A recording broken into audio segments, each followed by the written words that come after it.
Every month, MoMap tries to put a list of games fun and wonderful. August is no different.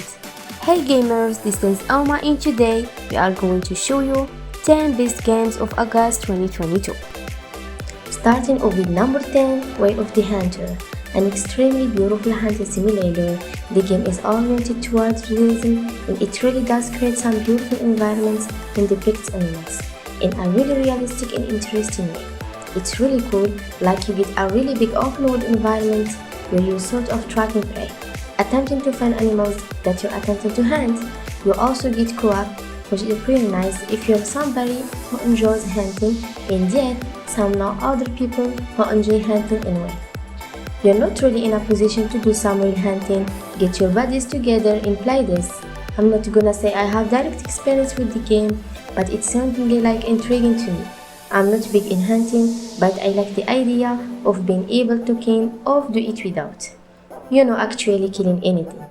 Plus, you get a cool looking car and travels this. I really have to underscore how pretty the environments in the game are.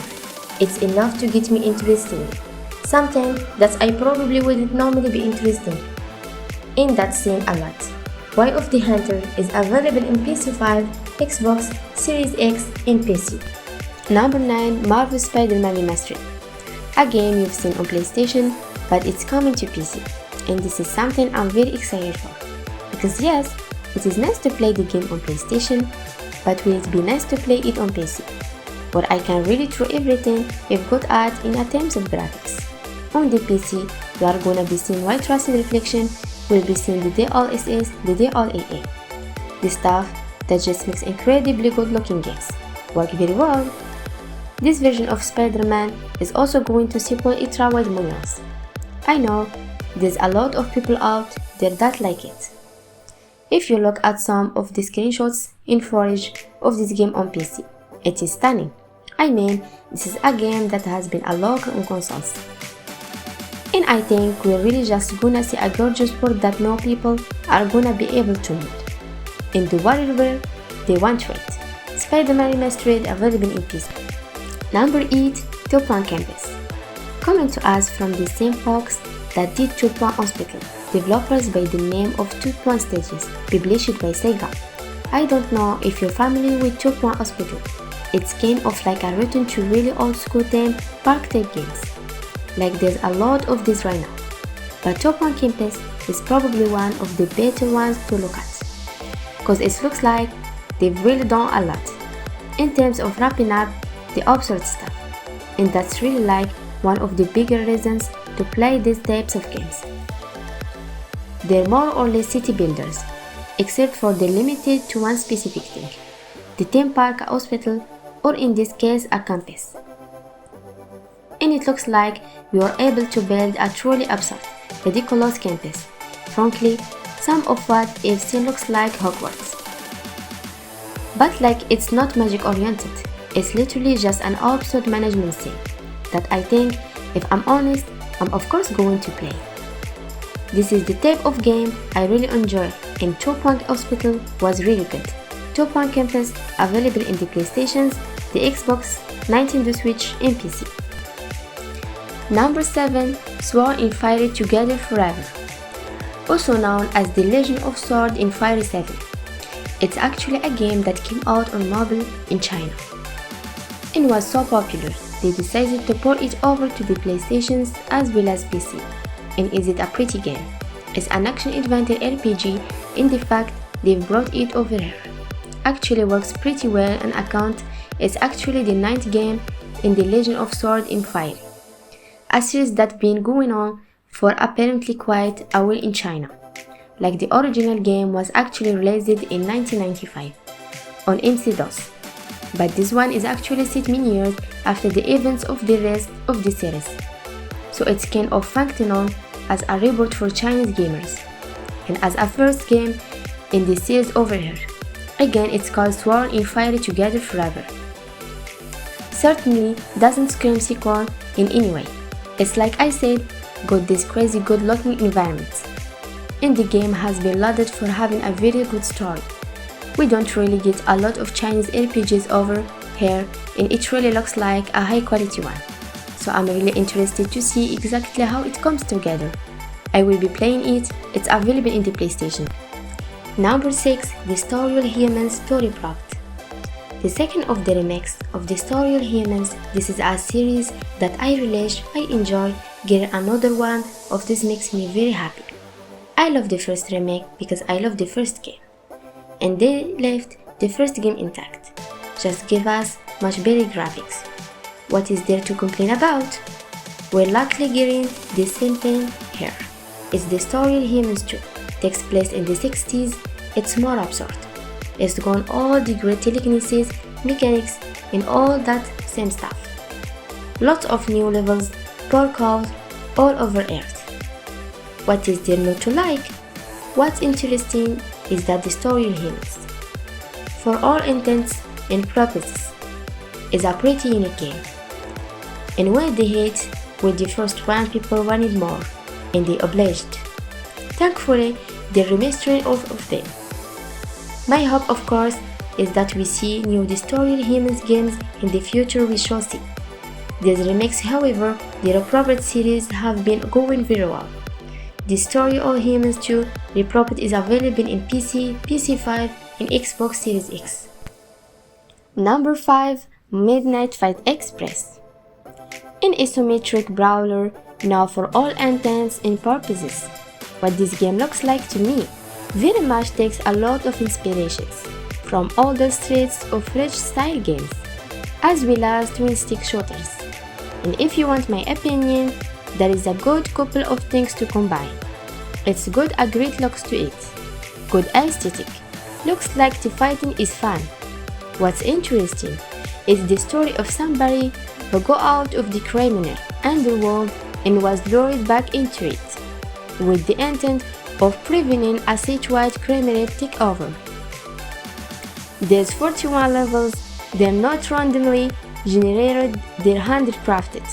Music comes from the artist called Noisy Scream.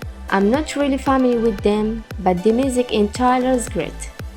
If I'm honest, if it plays out how it looks, this is gonna be a really solid game, and something that takes up a lot of my time.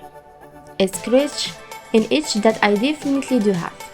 Midnight Fight Express, available in PC4, Xbox One, PC, and Switch. Number 4. Cult of the Lamp. Curiously enough, is a cult building game. You are a possessed lamp who was saved from certain death by a showy figure, let's say, and you basically have to build a cult. You actually have to compete against other cults too. This is regarded as a game taking place in a land of false prophets. It is very interesting looking title in terms of its graphics. In some ways, it kind of reminds me of a faster paced Legend of Zelda, A Link to the Past. But with the cult building elements, I don't know, I really enjoy the graphics through the sort of cut out people like. It really works. In Cult of the Lamp looks like a unique game, available in PC5, Xbox Series X, Switch, and PC. Number 3. Soul Hackers to Coming to Us from Atlus. As we all know, very good RPG making people is the sequel to a very old game. Devil Similar Soul Hackers came out back in 1997 on the Sega Saturn. Which, by the way, can we talk about how great the Saturn was? It was a terrible console filled with amazing games, and it flopped so hard, and it did not get the appreciation it deserved. Soul Hackers 2 obviously continues the Devil Similar series, which this is actually the 5th installment of Devil Similars, also part of the Shin Megami Tensei franchise, so it is tangentially related to Persona in its shops. It's Atlus RPG, like that's what I want. I very much want an Atlus RPG. I'm pretty much on board arithmetically. Soul Hackers 2 is available in the PlayStations, the Xbox, and Number 2. Thymesia, which is somewhere between what I want to call the Orchid Soulsborne. It's not quite Devil May Cry or Bayonetta, but it's not quite as slow and heavy as a Souls-like. You could probably call it a hack and slash, but it's so obviously oriented toward the Soulsborne formula as well. Thymesia is one that has a different look to it. and a couple of interesting features, including the way that it does its health bar.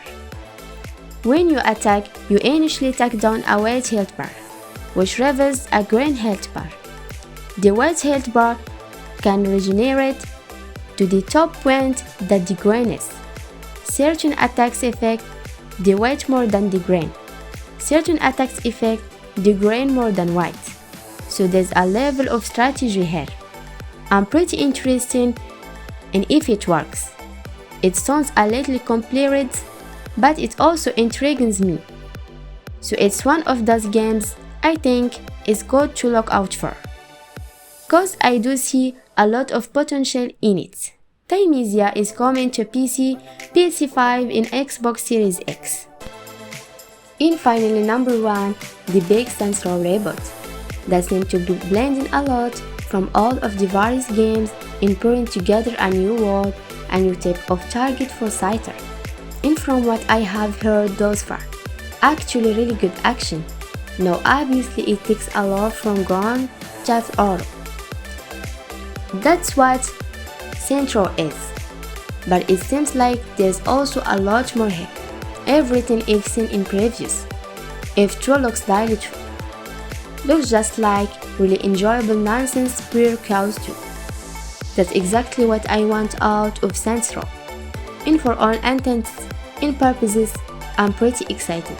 It looks like it gets what makes Saints Row good, and maybe understand it a little bit better than any one Saints Row game.